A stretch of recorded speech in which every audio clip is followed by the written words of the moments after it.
Welcome to the Fatigue Files, a podcast that explores fatigue conditions from as many angles as possible while pushing the boundaries of thinking about fatigue as a signal to the 21st century and beyond. Cutting-edge thinking, practical strategies, thought-provoking explorations. They're going to all be here, and I'm your host, Anna Greer, welcoming you to this edition of the Fatigue Files.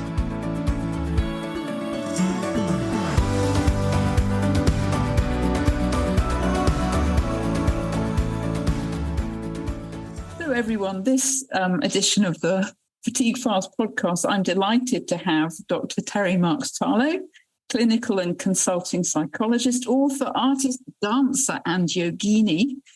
And I have asked Terry if we can discuss themes around attachment and coming home to the self. So, Terry, attachment is a huge subject, isn't it?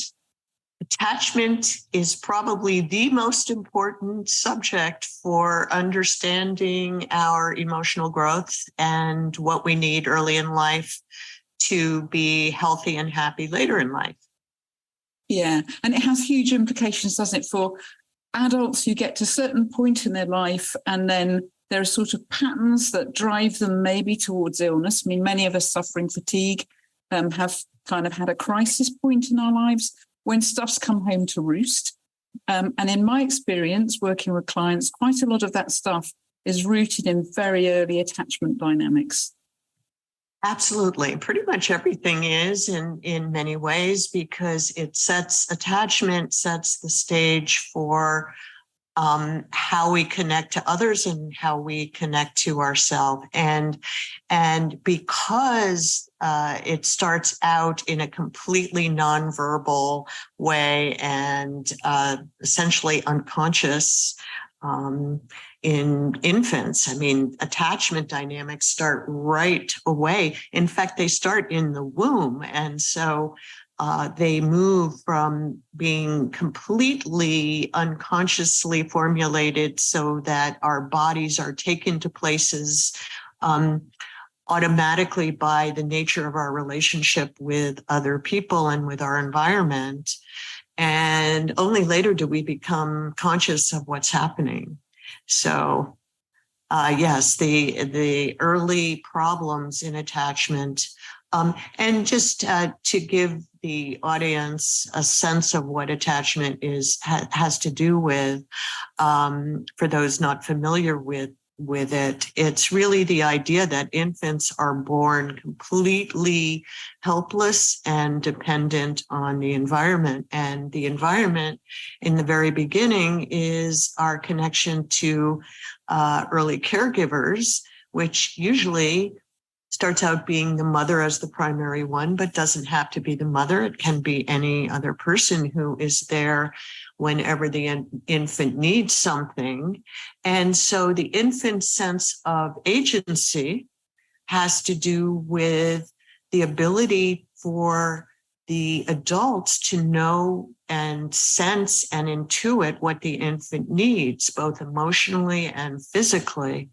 And of course, there are going to be gaps in that. With any person, there will be certain gaps and in what's called attunement. And those gaps are what contribute later in life to problems or to difficulties in our relationships to other or our relationship to ourselves. And those gaps can be huge in the cases of abuse or neglect, or they can be tiny things that have to do with how our parents or caregivers themselves were parented and the gaps there. So these things tend to travel across the generations. Similar kinds of issues tend to move epigenetically from one generation to the next. And I guess the key role there in attuned caregiver is also this art of co-regulation, because the baby is essentially an open nervous system, isn't it? It can't possibly self-regulate. So it relies on the regulation of the caregiver for its own regulation. And like you're saying, if the caregiver has poor nervous system regulation, they're not going to have the wherewithal to co-regulate an infant. Yes, and that word that you are using, co-regulation, is key because it's not a one-way thing. The infant also regulates the caregiver, and so when an infant is unsoothable, for example, to a caregiver, that can dysregulate the caregiver in a circle of misattunement that goes on and on and on if we're not grounded. And so it's a two-way street always, just like all our relationships. The rest of our lives are two-way streets as well. Yeah, absolutely. And I'm struck by the kind of multiple levels at which that communication takes place, because you've got kind of neurotransmitter activity, hormones, and other kinds of chemicals, not just the biological bonding, the gazing, the sense of presence or not presence, embodied settlement or, unsettlement. It's just happening on so many levels in so many layers, isn't it, Terry? That's beautifully put, Anna. That's exactly so. There are multiple layers, and they're all happening at one time. And they all begin with the body, but the emotions and the unconscious are in the body. And so these relational sequences, they start with these sequences of need and response that either the need is well responded to or it's not responded to, or just the nature of how it's responded to gets internalized and folded in. And our expectations for what's to come are formulated by these templates. They're like scripts that are nonverbal and emotional relational scripts. And something that you mentioned earlier before we started this, I think is so key, that not only do these scripts have to do with our relationship to other people, but eventually they have to do with our relationship to ourselves and whether we have a secure attachment with ourselves or an insecure attachment with ourselves. Yeah, absolutely. And this opens up the possibility as well, doesn't it? Given that we're so mutable, the idea that we can actually address our attachment patterns, attachment wounds through self-attunement. We can actually, as it were, reparent, reattune to that inner infant. And obviously that's partly what happens in therapy with a good therapist, with the kind of open, unconditional positive regard, the ability to sit in a calm, comfortable way with discomfort, allowing the client to experience their discomfort safely and their trauma safely. But there are ways in which we can do this for ourselves too, Terry. And I wonder if you've got any reflections for people on this, because people with fatigue often have issues around this, because we know that attachment patterns and attachment wounds set up a whole orientation towards the world, which eventually comes home to rest in symptoms, as it were, produced by a dysfunctional nervous system, for example, produces symptoms in the body throughout. So what would you be advising clients in front of you? Say you've got a client who's got a very difficult attachment style and they're very ill at ease with themselves. Tell me, where would you take them? Well, I'm reminded as you're speaking of inner child work is one way to go, and that's been around for quite a while. But a way to do that is to go back in memory and imagine yourself as an infant or as a child, and to remember the things that went wrong in the parenting, and then imagine yourself as stepping in as your own parent, and to give yourself the ideal, if possible, the ideal way of handling those situations or those absences or what was wrong in those early years, and to really, some people who have had a lot of problems in early childhood have a difficult time having compassion towards the self. But it can be easier if that child, if you think of the child as a different person than yourself, that might be a really good way of mustering up the empathy and the compassion that was lacking, and that continues to lack when we're self-critical or we're highly at dis-ease, meaning we have discomfort with ourselves, and that does turn into dis-ease in a literal sense in the body, but we tend to unconsciously carry on those early messages in our relationship to ourselves. So if you imagine your inner child as a different child that you are slated to take care of, it can be easier to wipe the slate clean and come up with exactly what was needed but not present in the early days. So that would be one way of doing it. Another way would be the Buddhist form of compassion meditation, which is the second wing of meditation. The first, or maybe it's the first wing, I'm not sure. Actually, they're probably neither one is first or second, because two wings are always needed on a bird. So they just go together. One wing is mindfulness, which is the ability to sit with ourselves and simply watch what's going on. But that doesn't tend to change how we feel, whereas compassion meditation does tend to change our level of happiness and contentment. And that involves picturing something or someone that we love dearly and sending love to that person, sending love to other people in the environment systematically. That might involve people that we are less fond of, trying to extend compassion to strangers or to even to enemies eventually. But most importantly, to bring it back to the self. And for people that have a hard time loving themselves, this can be a wonderful way of changing the internal emotional environment and trying to bring love to the self and compassion and empathy to the self.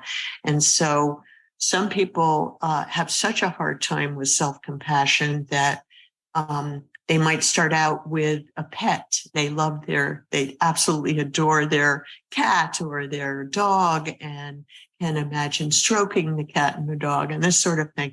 And so trying to toggle back and forth between love for the pet or for the person and love for the self is also an important way of nourishing the self and starting to correct some of the absences, some of those early absences that weren't there. I'm struck in both those examples by the power of imagination, by the absolute instantaneous portal we get to a capacity to change our embodied reality through the deployment of imagination, because the unconscious doesn't know the difference, does it, between something that really happened and something that we imagine happens. And actually, a lot of our so-called negative states are taking the form of imaginations where we project ourselves into situations and the body produces the chemicals and neurotransmitters appropriate to that experience. And thus our imagination becomes our biology. So it just strikes me the pivotal role in both those examples, the inner child work and the loving compassion practice of imagination. And in particular, you mentioned the word picturing. So I'd love your thoughts on the role of the visual cortex, because some people find it difficult to visualize, but I assume as well you could use your kinesthetic sense. You could actually put yourself in the experience using the felt sense of your body, for example, instead of just visualizing. In fact, I imagine the more systems we've got online, the more real it becomes, the more powerful it becomes. Brilliant, Anna. That's absolutely the case, that the more of our senses that we bring to this process, the more deeply somatic it becomes. And you are so right that imagination is the key, and it's the central factor in all of this. And from a neurobiological point of view, not just the unconscious employs imagination, because actually, from a neurobiological point of view or an evolutionary point of view, let's go back even further. Memory, the purpose of memory isn't just to have a picture book of our past, because that doesn't really serve us, our survival level, but it's instead to picture the future and move into the future. So the very purpose of memory is to plan and move into the future. And so how we have been treated or how we treat ourselves tends to be the template for what we imagine will happen in the future. And again, from a neurobiological point of view, perception and imagination travel the same pathways, the same circuitry in the brain and body, which is fascinating. It's an amazing finding. It's why athletes can practice their sport or their discipline in their mind, and it actually will make a difference in their body.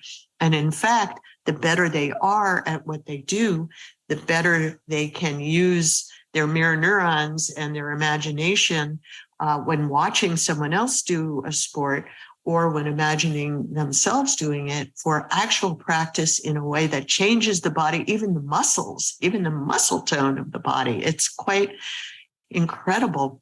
The big difference between imagination and perception is that perception is a little more bottom up, meaning from the body to the mind. And imagination is just a little more top down, from the mind to the body, but they both have this circular flow that cross-fertilizes each other.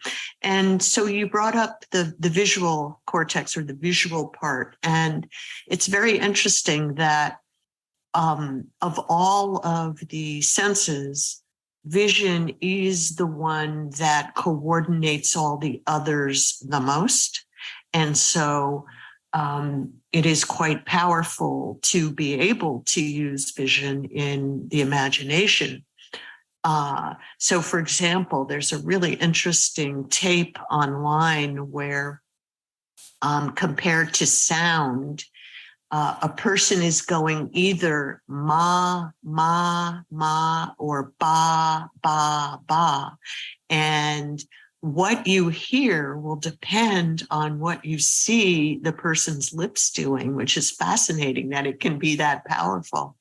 That said, even blind people can use their imagination quite effectively. And that's because really it's whatever sense is available to us. And so people have different senses, as you say, the somatic sense of how the body is. Gut feelings are really important to imagination, not just seeing things in our mind. So being able to see, being able to hear, being able to understand, each person being able to understand which of the senses are the most powerful in coordinating their ability to move themselves through their imagination. And the more of the senses that get open, the better, but not to worry if someone can't visualize explicitly, because it's not dependent solely on that. It's really dependent on being able to open up as many of the senses as possible. And I really want to grab hold of here as well the embodied reality of this, the way in which using the imagination is, as you said in that first thing, imagining being well parented or being gazed at by the perfectly attuned parent. how that over time becomes reality in the body, in just the same way as the original lack of attunement was reality in the body. Although as an adult doing it, you're bringing as well a metacognitive perspective in which you can contextualize and understand what happened to you, which is also a mode of healing rather. Yes, yes. So I would say yes and no to what you just said, because on the one hand, depending how early the damage was and how severe it was, there is a thing called the critical windows of development, which means that there are periods of time that are open optimally to certain aspects of development, and those shift over time. And so some of what happens to us early on is irreversible because it shapes the pathways in ways that really can't be shifted on the one hand. On the other hand, the other part of what you said is really critical, that as adults, we do bring other faculties and our conscious mind to the process as well. And those are faculties that we did not have as children. And so part of compassion work is understanding some of these natural limitations to how we can grow and change over time, and to accepting ourselves as we are as the starting point. And that's a really, really critical part of any sort of healing process, is beginning exactly where we are. I give you an embodied imagination thing that I learned when I was just coming into practice from the Gestalt world, about trying to, the problem with trying to change ourselves before we accept where we are and who we are, exactly where we are. So I would stand up in my office, and I used to have a little footstool in between my chair and my patient's chair. And I would stand up, and I put the footstool right in front of my legs. And I would say, I want to get over there. And I would point directly in front of myself. And then I would start to trip because I would try to walk straight and I'd hit the footstool. And so I'm not taking into account where I am exactly, where I am starting. And so this, when I do take into account where I'm starting, I can look down, I can see that my feet are blocked by the footstool, and I can just walk around it and still go in the direction that I'm interested in. So it's really, really important for people who want to make major changes in their lives to start exactly where they are. In the case of chronic fatigue and this sort of thing, it's to embrace the state. It's to embrace the meaningfulness of having gotten here in life and the lessons that these states can teach us and how they can help us to move to another state, because life is inherently dynamic, and it's only in our minds that we get stuck in one place. Yeah, exactly. See, I've experienced my own fatigue, not all the time, because, when you first get chronic fatigue, you experience it as a massive limitation that you struggle with. And it's a kind of undoing of a former notion of yourself as competent, driving your body around, whatever you're doing. But there's a sense in which one can come, I think, to appreciate fatigue as itself a mode of deep and loving attunement. It is a deep form of wisdom. And I could honestly say that my fatigue has reparented me, both directly and indirectly, through what it's asked me to do, for what I've had to do in terms of evolving the self, evolving the capacity for self-compassion, evolving the capacity for self-remodeling and going into the unconscious and doing all that work. But not just that work, layers of embodied work, including diet and all, the multiplicity of layers is really, really deep. But I do think that there is a really gracious, wise generosity almost in conditions like fatigue. And as you say, starting where you are and appreciating that this is a lesson, this is a wake-up call, this is something to engage with, it's a very deep level, is so important, because for as long as we're resisting, in a sense, that's a form of failed attachment to reality. And it's a form of failure of self-attunement if we can't sit where we are and acknowledge where we are. Exactly. And I think one of the deepest aspects of chronic fatigue is the press to be still and with ourselves, that is the goal of meditation. And so there's a spiritual quality to the ability to sit still with ourselves and to ask ourselves at these deeper levels what we need. And monks sit in caves for years to find those lessons. And so this allows us to go deeper with ourselves and get beyond the busyness and bustle of everyday life, especially if we've been moving too fast, which I believe a lot of people who develop chronic fatigue syndrome have been moving both too fast and under too much stress that they haven't been paying attention to. Yeah, absolutely. That's a very common pattern. Folded into this, I sense there's the possibility of us exploring the notion of attunement to what is in a deeper sense then, because there's something, isn't there, about meditation and fatigue and coming home to sort of like the deeper portals of meaning making that these things evoke, that allow us to feel ourselves as part of a more intelligent, enormous whole that is attuned to us perfectly, whether we experience that or not. And I'd love to explore that with you, Terry. And I know that you use fractals as one insight into this kind of web of intelligent energy. And I'd love you to speak to that through the lens of attunement. Absolutely. A beautiful segue, I would say, Anna, there. In that, this deeper level of patterning. Well, first of all, let me go back to your use of the meaning making, because meaning making really is at the heart of fulfillment in life. And it's important for people to recognize that meaning, when we make meaning out of situations, it's not the same thing as feeling good or necessarily having what we want in life.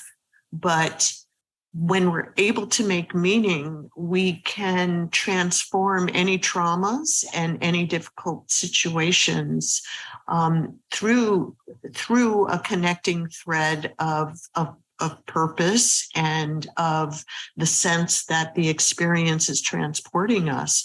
And when we do that, we surrender to a larger whole, as you're saying. And it's unfortunate that for thousands of years, our Western culture has had a very fragmented kind of logic and reductionist kind of logic, where we take wholes and we break them into parts. And then we deal with those parts and we try to put them together. And unfortunately, our Western medical system is brilliant in many ways because of this. But it also tends to treat our bodies and ourselves in terms of the different parts, with different people specializing in different parts. And when we get used to this point of view, it's easy to feel isolated. It's easy to feel separate from the world around us. But if we look at how nature works, we can think, first of all, we can think of our bodies as the temple of our soul. And we can think of nature as the temple of our bodies. And Mother Nature, there's a reason we have this metaphor of Mother Nature, because we are connected. We are deeply connected to nature and to one another. through, it turns out that fractals are the pattern of all patterning in nature. And it's a very holistic kind of pattern where the pattern of the whole is repeated in the pattern of the parts. Now, some people would say, well, that's what God is. And many religions look at God that way, that humankind is fashioned in the shape of God, or that God is internal and is transcendent and immanent in all of us. And fractal patterns are the same. And some people call fractal patterns the fingerprints of God. If you look at the Mandelbrot set, which is the granddaddy of all fractals, and fractal is a shape where the pattern of the whole is in the pattern of the parts. It's a very holistic way of looking at nature and looking at ourselves and our, if you look all around us, clouds and mountainscapes and riverbeds and tree branches are all fractal shapes, and they're inside us as well in the branching patterns of our neurons, in the branching patterns of our lungs and our circulatory system. And so these fractal shapes actually are both around us and inside us, and have a very interesting quality to them, that their edges are open. And so the way in which we fear we're separate from each other and the world around us, from a scientific point of view, is actually an illusion of our mind, because our bodies are completely open to the world. Just think of the fact that we have to take breaths. If we don't breathe in oxygen and exhale carbon dioxide, and if we don't eat food, if we don't take water, if we don't expel waste. So our bodies are these open portals, and yet they are functionally closed in a sense of self, and we tend to identify with that. But if we look at the reality, we are deeply connected to the world around us, to nature around us. And I have developed a fractal epistemology where I take these principles of how fractal geometry work and look at their implications. And part of that is this deep interconnection to one another, especially at the level of the unconscious, which is one that the level that our unconscious is in our bodies, and our bodies are in the world in these open fractal portals. And so it becomes a way to address spirituality through science, through nonlinear science. And it certainly has given me awe to look at these principles and understand how they circle around to ancient wisdom of many practices, especially mystical practices. This is where I get a bit excited as someone who works a lot with hypnosis, but I get very excited about the observational capacity of the unconscious, the 20 million bits of information a second that it processes, opposed to, they think, 7 plus or minus 2 bits of information that the cognitive conscious mind can process. So unconsciously, we're taking in information through our whole sensory capacity that we're not even aware of. But if we're attuned to our unconscious, we can pick up that information in a split second without needing to understand it. As you say, we get out of our own way. And it's coming to that place of, I guess, beginner's mind, not knowing, the willingness to be trusting, to trust the flow. And again, I come back here to attachment again, because it seems to me that there is a skill here that goes into the very orientation to life.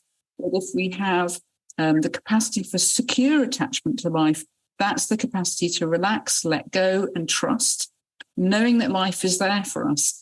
If we have an avoidant pattern, we might withhold and self-block. And if we're anxious, we might over-control. So all these patterns can kind of go all the way through.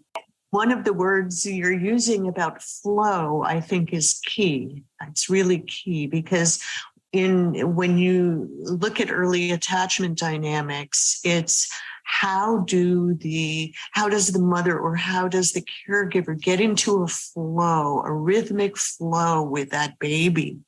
And it's a flow that's not always again, pleasant, because baby's going to be crying, baby's going to be expressing distress at various points. But the flow is the response to that and helps soothe it and helps move it. And if we can relax into our intuitive side and self-trust and self-attachment and self-attunement, then we can flow through all these states in a positive way, in a way that is neither, as you put it, avoidant, where we're constricting into ourselves, or overthinking, where we're trying to control. I mean, those are, it's the sweet spot in between those where we can let go and be productive without expending too much energy. This really brings to mind, it might be a little left field, but it brings to mind that there's something called the trust technique. Have you seen that? It's this guy who works with disturbed animals, and he's done it ever since he's a child.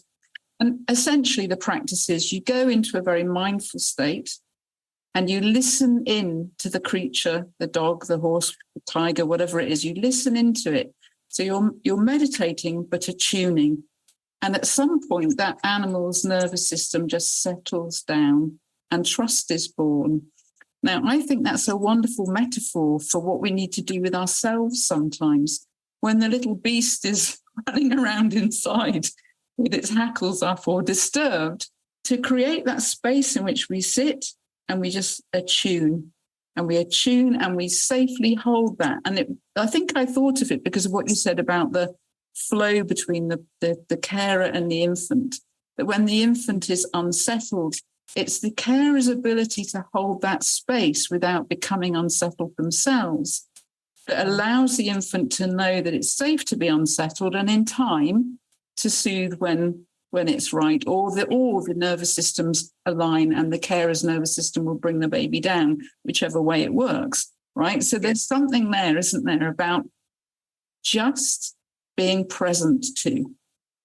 Yes, I love that. And now you're bringing to mind a trip that I took to Costa Rica to a pony farm, where the woman was married to a horse whisperer.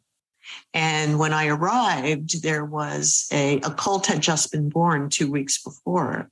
And I watched this man just be able to move his hands without touching the horse. And the horses would follow his lead in the air. It was like he was doing magic.